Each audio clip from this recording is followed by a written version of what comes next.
Bonjour à toutes et à tous. Je vous propose ici une synthèse qui pourra servir, je l'espère, à nombre d'entre vous sur le parcours. Une synthèse qui va nous permettre de voir, de vérifier si à certains moments nous ne nous serions pas perdus, égarés, voire même oubliés, si l'on n'aurait pas oublié de faire quelque chose sur ce parcours. Tant la longueur de celui-ci, il est vrai, peut parfois nous perdre et nous confondre aussi. Donc le titre de cet audio le dit bien, ce sera 7 points cruciaux, il pourrait y en avoir plus, ici on va voir les principaux et une synthèse qu'il est nécessaire que les chasers n'oublient pas. N'oublie pas d'oublier pour en sourire et n'oublie pas de réviser, de se remettre au goût du jour, de se remettre en mémoire ces points et ces 7 premiers points cruciaux. Parce que pour moi, avec ce parcours très particulier, il est nécessaire de garder comme une ligne directrice, un fil conducteur, donc, et c'est ce que je vois ici avec vous modestement en 7 points, comme des rappels et des compléments encore, et ici comme une seule liste que vous pourrez checker à chaque fois que vous vous demanderez est-ce que je ne suis pas en train d'oublier quelque chose. Donc le premier point, c'est ne pas oublier d'être dans le plein retour à soi. Pour celles et ceux qui avaient déjà commencé ce retour à soi. Parce qu'évidemment, pour les chasers, celles et ceux qui n'ont pas encore commencé, c'est la première chose à faire sur le parcours, le plein retour à soi-même. Et il y a la nécessité, donc en même temps, bien sûr, d'arrêter de s'oublier. Mais d'arrêter de s'oublier au quotidien, tout au long de la journée, tout au long de la vie, parce que bien souvent, tout le temps même, les chasers, surtout au début, sans avoir eu toutes les informations, sont complètement tournés vers l'autre, vers leur autre et vers les autres. Et ça, c'est déjà un thème de vie pour les chasers. Ça fait déjà partie de leur personnalité. Donc quand je parle d'être tourné vers les autres, c'est l'environnement proche. Famille, enfants, des procédures avec un ex-conjoint ou devoir se séparer d'un ex-conjoint ou encore épauler un ex-conjoint avec un amour qui n'est plus ou une relation qui pèse et donc d'être encore tourné vers cette autre personne plutôt que de s'affirmer aussi pour tourner la page. Ça peut prendre aussi ces allures-là, le fait d'être tourné vers les autres dans l'environnement proche et complètement tourné vers son autre, mais sans s'en apercevoir, sans s'apercevoir à quel point c'est une grande majeure partie du temps qui est consacrée à l'autre, soit dans les pensées, soit dans ce qui est fait pour soi-même en fonction de l'autre, soit d'être dans des endroits où est l'autre, soit s'il est sur Internet, en vidéo ou sur les réseaux sociaux, d'aller regarder où en est l'autre, etc., etc. Là, on peut faire une liste beaucoup plus longue du fait d'être tout le temps tourné vers son autre, avec tout ce que cela peut signifier. Et la première chose, en résumé, c'est que c'est une fuite de soi-même. Par manque d'estime de soi, par manque d'amour de soi, par manque de confiance en soi, d'intérêt pour soi-même, dans cette recherche d'amour avec un autre. Et vraiment, ça, c'est très prononcé au début.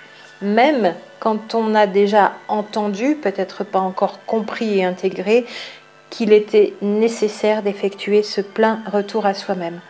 Et dans cette façon d'être, très inconsciente, donc de manière réflexe, on oublie d'aller voir en soi ce qui ne va pas.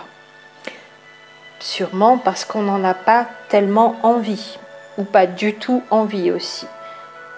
D'aller voir sa part d'ombre, encore, comme on le dit régulièrement. Et autant que l'on est comme ça tourné vers l'autre et vers les autres, on sait pourtant déjà faire cette introspection côté de chaser. On l'a déjà souvent faite, cette introspection dans nos vies. On a eu des épreuves de vie, des expériences ou des circonstances de vie qui nous ont amenés déjà à aller faire cette introspection, à nous prendre en charge, à demander de l'aide thérapeutique pour être prise en charge ou être aidé aussi. On sait le faire. Seulement, arrivé à cette rencontre bouleversante, très bouleversante comme jamais, on retombe un peu ou beaucoup dans ce réflexe de vouloir comprendre ce que fait l'autre, donc de vouloir être avec l'autre, de vouloir la relation avec l'autre, et comme elle ne se fait pas, de vouloir comprendre l'autre, comprendre pourquoi l'autre ne fait pas, ou pourquoi l'autre fait ceci ou cela, ou pourquoi cette relation ne se fait pas, ou le pourquoi du comment il y a eu impact de ce que j'ai fait là sur l'autre, et encore et encore et encore d'aller voir l'autre. Le seul moment où aller voir l'autre nous rend service, c'est pour la connaissance de soi en regard de l'autre. Et j'y reviendrai dans le point suivant, donc dans les points suivants, donc dans le 5e, pour être très précise. Voilà, on verra ça en 5e point. Ou de essayer de comprendre ou de demander à quelqu'un d'autre de comprendre pour nous ou de nous dire ce qu'il fait, pourquoi il agit comme ça, il ou elle, donc un côté runner, pourquoi il ou elle ne montre rien, pourquoi il ou elle fuit, et des questions et des questions et des questions à l'infini encore. Et on peut aussi, dans un autre style, où on est moins dans le mental et on a compris que c'était bon pour nous-mêmes d'être dans le ressenti, où on est pleinement accaparé par les ressentis de l'autre, les ressentis qui nous viennent de notre autre. Et ce que l'on ressent quand on ressent des ressentis qui nous viennent de notre autre. Vous voyez où je veux en venir avec humour, c'est qu'on est tout le temps tourné vers notre autre. En plus, en tant que chaser de personnalité, d'être tout le temps accaparé par notre environnement proche et tourné vers ces autres de notre environnement proche pour bien faire, pour s'occuper d'eux un peu ou beaucoup, avec le syndrome du sauveur qui peut persister encore. Et nous avons là d'ailleurs la même problématique, runner-chaser, d'être tourné vers l'extérieur. Environnement proche côté chaser, environnement socio-professionnel côté runner, qui peut d'ailleurs ne pas l'être assez avec les autres de son environnement proche, donc famille, enfants, personnes importantes dans sa vie, à qui il n'accorde pas plus les runners, d'importance que la sphère socio-professionnelle. Ça, on l'a dit souvent, je peux le rappeler ici. Et on ne s'en aperçoit pas, alors que dans d'autres épreuves de vie, on avait su se détacher donc. Donc, pleinement retour à soi, ça veut dire ne s'occuper que de soi-même, pour bien le résumer, pour ce premier point. Deuxième point, une fois que l'on a compris que le retour à soi était pleinement nécessaire et un vrai retour à soi, alors bien sûr, on se fera reprendre un peu au jeu de ces mécanismes réflexes, à être plus avec notre autre qu'avec nous-mêmes. Ça ne veut pas dire ne jamais être en énergie, bien sûr, avec notre autre, d'autant plus que dans cette connexion flamme jumelle, l'autre en énergie est toujours présent. Mais justement, on n'a pas plus besoin que cela d'être tourné vers l'autre, puisqu'il y a cette dimension énergétique qui, si on affine nos perceptions, nous rassure quant à la présence de l'autre. Faut-il encore effectivement, à un niveau vibratoire, à un niveau énergétique, pouvoir être le plus souvent dans ces dispositions. Ceci explique peut-être cela si on retourne au niveau mental à vouloir de nouveau se propulser vers l'autre et être tourné un peu trop souvent vers l'autre.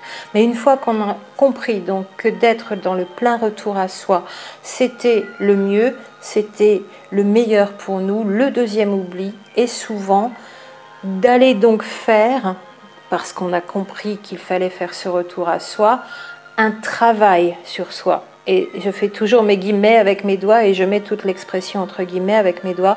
Un travail sur soi avec un objectif principal, obtenir la réunion.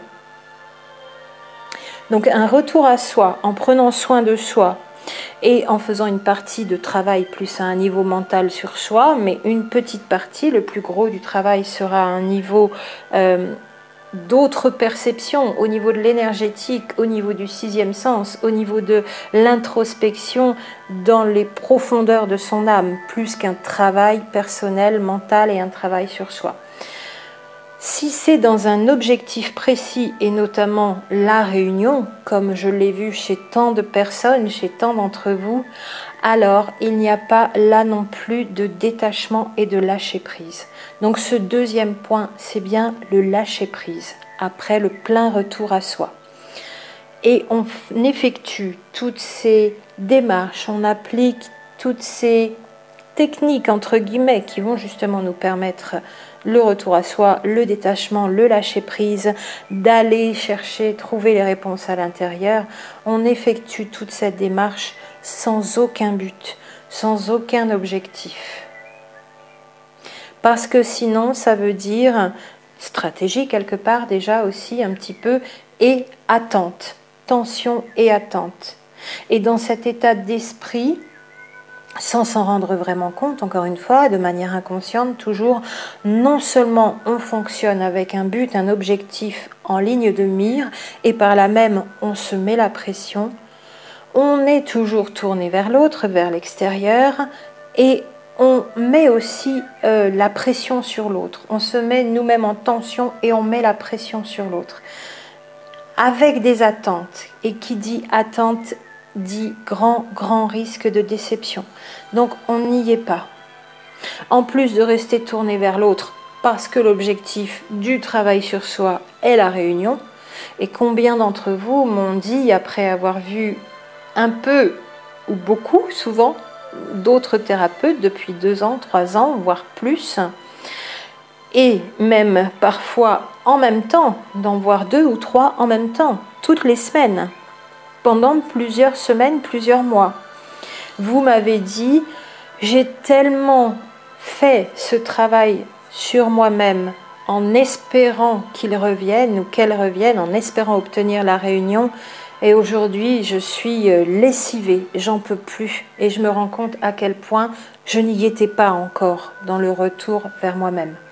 Donc c'est parfois quelque chose de difficile à comprendre, que la connexion rapprochée d'âme, là aussi, fait qu'il y a un impact maximal sur tout ce que nous faisons et l'état d'esprit dans lequel nous le faisons. Donc tout ce que nous pensons, tout ce que nous disons, tout ce que nous faisons à propos de nous-mêmes, à propos de l'autre, à propos des autres, a un impact maximal sur l'autre dans ce cas-là. Et si on travaille sur soi pour obtenir la réunion, on n'est pas dans les bonnes dispositions, on n'est pas dans les bonnes vibrations et on n'envoie pas le bon message alors qu'il est entendu, ce message, dans l'impact que nous avons les uns sur les autres, l'un sur l'autre, dans ce duo, dans cette connexion d'âme. Et ce qui se passe au niveau de l'âme fonctionne différemment de ce qui se passe au niveau de l'ego, pour le dire ici en passant en même temps. Il y a besoin de ne pas oublier que de faire les choses à un niveau mental avec des objectifs pour obtenir, c'est de l'ego. Et ça, on oublie de ne pas l'oublier. Il est nécessaire de faire les choses pour soi, sans objectif, sans aucun objectif, à part être bien, se retrouver, mieux se connaître, se libérer, guérir. S'il y a quelques objectifs d'importance, certes, ce sont ceux-là et seulement ceux-là. Pas d'objectif de réunion, pas d'objectif de guérir l'autre, pas d'objectif de prendre en charge les douleurs et les souffrances de l'autre à distance parce qu'on ressent ce qu'il ressent. Tout ça, ça relève encore de l'ego, du syndrome du sauveur et de choses encore complexes imbriquées, bien sûr. Pour le deuxième point, c'est fait donc. Détachement, lâcher prise, on fait les choses pour soi-même, dans le retour à soi. Troisième point, donc, dans ce retour à soi-même, sans pression, sans objectif, où on va aller faire notre recherche, notre quête intérieure de réponse, on va les laisser ressortir. On va se mettre dans ces états qui vont permettre à ces réponses d'émerger. Ce troisième point, c'est l'ancrage. Alors je vais repréciser parce qu'on parle beaucoup d'ancrage, même en dehors de la bulle flamme jumelle, donc sur internet et dans tous les blogs et dans les stages de développement personnel et en spiritualité. Ça peut vouloir dire plein de choses, ce mot ancrage. Et il y a d'ailleurs souvent un exercice où on nous propose de nous relier à la terre, très bien, donc marcher sur le sol pieds nus, c'est déjà se relier à la terre. Prendre les arbres dans ses bras, c'est se relier aux êtres qui sont ancrés dans la terre aussi. Donc c'est déjà réaliser un ancrage à un niveau d'un exercice physique. Mais il y a aussi cet exercice qui dit reliez-vous au centre de la terre, que moi je ne pratique pas, et j'en ai parlé parfois aussi, parce que je ne sais pas ce qu'il y a au centre de la terre. Et je le dis avec humour et amusement. Il suffit pour l'exercice physique de simplement se connecter aux éléments physiques qu'on a sous les pieds, qu'on a sous la main. On peut s'allonger dans l'herbe, c'est un exercice d'ancrage. Prendre les arbres dans ses bras, jouer avec l'eau d'une source, d'un ruisseau, sentir le vent, c'est la présence à soi dans la conscience qui va donner cet ancrage.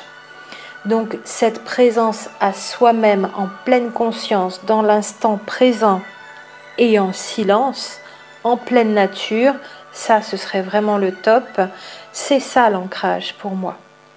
En arrêtant tout et en étant à l'écoute et en accueillant tout ce qui vient, tout ce qui est et en acceptant tout ce qui est, en pleine conscience de son existence terrestre, d'être humain incarné dans un corps de matière, au-delà de l'identification au corps extérieur et à l'ego, donc à notre mental, à nos pensées, à nos peurs, à nos croyances, à nos inquiétudes, au passé et à l'avenir. C'est ça l'ancrage, dans l'instant présent, en pleine conscience de soi-même, qui va nous ramener aussi là à notre âme. Quatrième point, c'est garder un taux vibratoire élevé. Et on oublie très souvent, et pour les personnes qui oublient moins, ne pas râler non plus contre les aléas de la vie et les situations qui nous font baisser en vibration, mais juste apprendre à remonter dans un taux vibratoire élevé. Donc ce quatrième point, c'est ne pas oublier de tout faire naturellement, tranquillement, sans se mettre la pression non plus, pour rester dans un taux vibratoire élevé. Et donc de faire tout ce qu'il est bon pour rester toujours et encore dans le bien-être à un niveau physique, à un niveau énergétique, donc des influences extérieures comme des influences intérieures sans préserver, à un niveau mental, à un niveau émotionnel. Et ça regroupe énormément de choses, effectivement, par rapport à tout ce qui nous impacte et nous influence. Et donc d'être dans ces libérations intérieures, bien sûr, d'effectuer toute sa transformation intérieure, accompagnée par toutes les autres mesures, donc corporelles, donc à un niveau physique, à un niveau matériel, au niveau relationnel, donc demander de l'aide et bénéficier de cette aide, ou donner de l'aide à d'autres, ou être dans l'entraide en termes de mesures relationnelles. Et tout cela va contribuer à nous permettre de garder nos plus hautes vibrations et un taux vibratoire élevé, le plus élevé possible. Sachant, ça je vous le dis régulièrement aussi, que pour moi l'émotion d'amour est ce qui permet de rester dans les plus hautes vibrations. Et à chaque instant, c'est comme remettre cette impulsion, cette énergie dans nos vies quand quelque chose nous avait fait baisser en vibration, et l'émotion suprême, l'amour, émotion suprême, représente pour moi les plus hautes vibrations de tout ce qui puisse exister dans l'univers. Donc dès qu'on se remet dans cet état d'amour, cette énergie de haute vibration, on est au plus haut de notre taux vibratoire. En prenant aussi bien conscience et en prenant bien soin de ne pas oublier que l'on n'attend pas l'autre. On n'attend pas par palier, qu'il soit monté au même niveau de taux vibratoire que nous. On n'attend pas qu'il fasse ses libérations et ses guérisons. On ne s'occupe que de nous-mêmes, encore une fois. Parce que, comme je l'ai dit juste précédemment sur la différence entre l'aura et le taux vibratoire, en montant de plus en plus haut en vibration, on aide notre autre. Dans l'impact qu'on a, bien sûr, bien logiquement, au travers de notre connexion d'âme sur l'autre. Donc, de faire en sorte de ne plus être sujet aux influences extérieures est la meilleure chose à faire pour pouvoir continuer à cultiver cette paix intérieure et être dans la joie et rester dans la joie, dans ces plus hautes vibrations de cette émotion d'amour, avec un taux vibratoire au top qui va permettre à notre autre de monter ou de rester aussi dans les meilleures vibrations, en envoyant le bon message par là même, en tant qu'info à un niveau vibratoire, mais aussi au niveau de nos sentiments envers notre autre, nos sentiments envers nous-mêmes. Ce sont des messages que l'on envoie, même inconsciemment, si on est en connexion aussi rapprochée avec un autre. Toujours prendre soin d'être dans les meilleures dispositions pour envoyer les plus beaux messages à notre autre. Et rester dans la foi, ça contribue bien sûr à nous garder dans le plus haut taux vibratoire. 5e point, donc celui dont je vous parlais pendant le premier point, c'est l'effet miroir.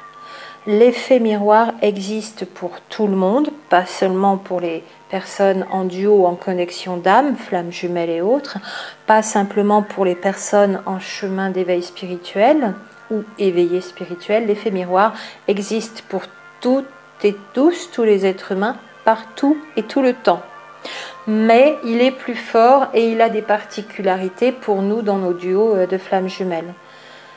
Alors, il est important, dans ce 5e point, pour les chasers, de ne pas oublier que tout ce qui est à l'extérieur est en correspondance avec quelque chose qui est à l'intérieur, soit en miroir amplifié, soit en miroir inversé avec notre autre notamment. Et pour tous les éléments du quotidien qui agissent en message dans les synchronicités, c'est aussi de l'effet miroir. Il y a aussi là une correspondance pour nous qui avons ces messages à l'intérieur, à comprendre.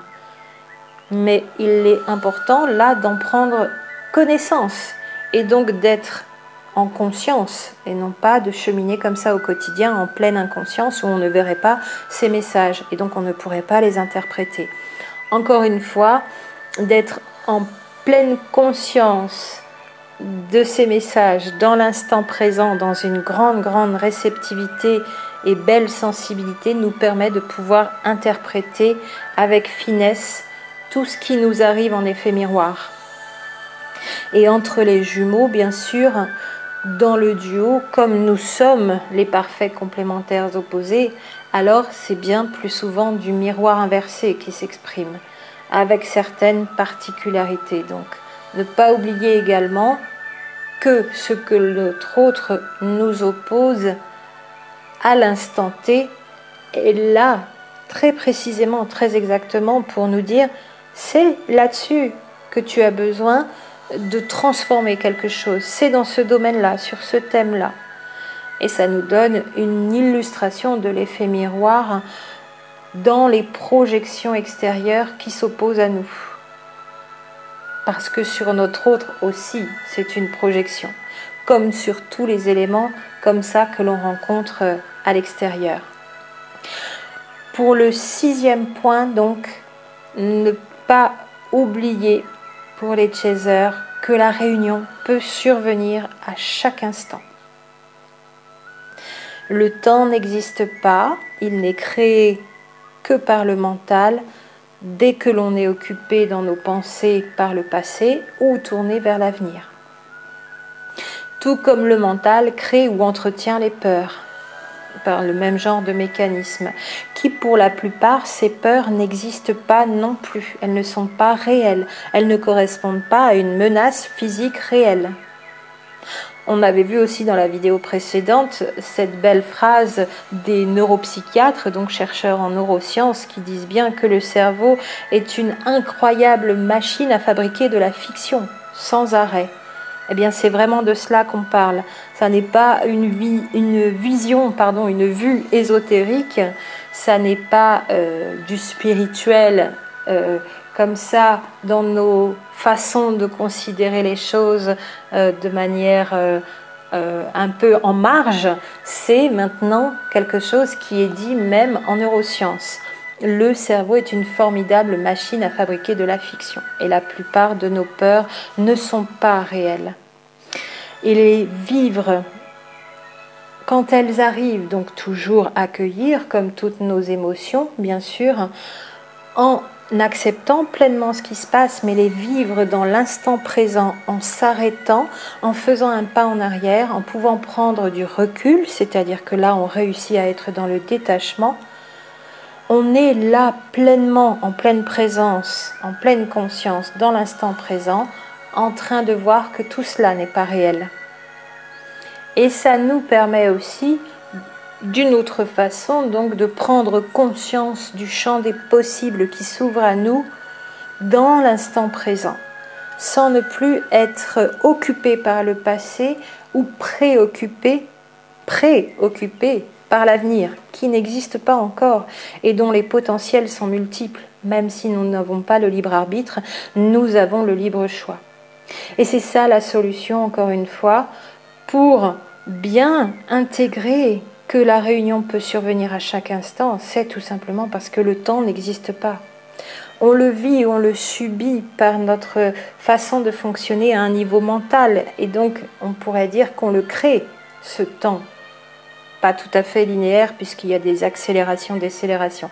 Mais c'est nous, de par notre existence avec notre mental, qui créons le temps. Et de fait, dans nos vies, il existe bien. Et en plus, on le subit même quand on voudrait le gommer. On ne peut pas. Cela dit, à un autre niveau, en sortant un peu de notre quotidien terrestre, on peut se rendre compte que l'on peut, à certains moments, même si ce n'est pas tout le temps, en faire fi, s'en affranchir de ce temps. Et ça arrive et on le comprend quand on est en pleine conscience dans notre présence à nous-mêmes, dans l'instant présent.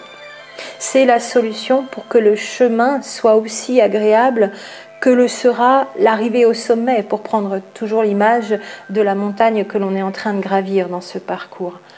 Ce chemin, il peut être aussi agréable que le moment où on sera arrivé au but, qu'on ne se fixe pas comme objectif pour ne pas se mettre en tension, mais l'on sait que ça nous est promis, que c'est prévu, que c'est quelque chose de réalisable, même si c'est un parcours. Je ne dirais même plus, je mettrais même plus de qualificatif difficile, exigeant, parce que plus on se le dit, plus ça l'est, difficile, exigeant. On l'a constaté à un moment, on va rendre tout ça plus facile et plus agréable.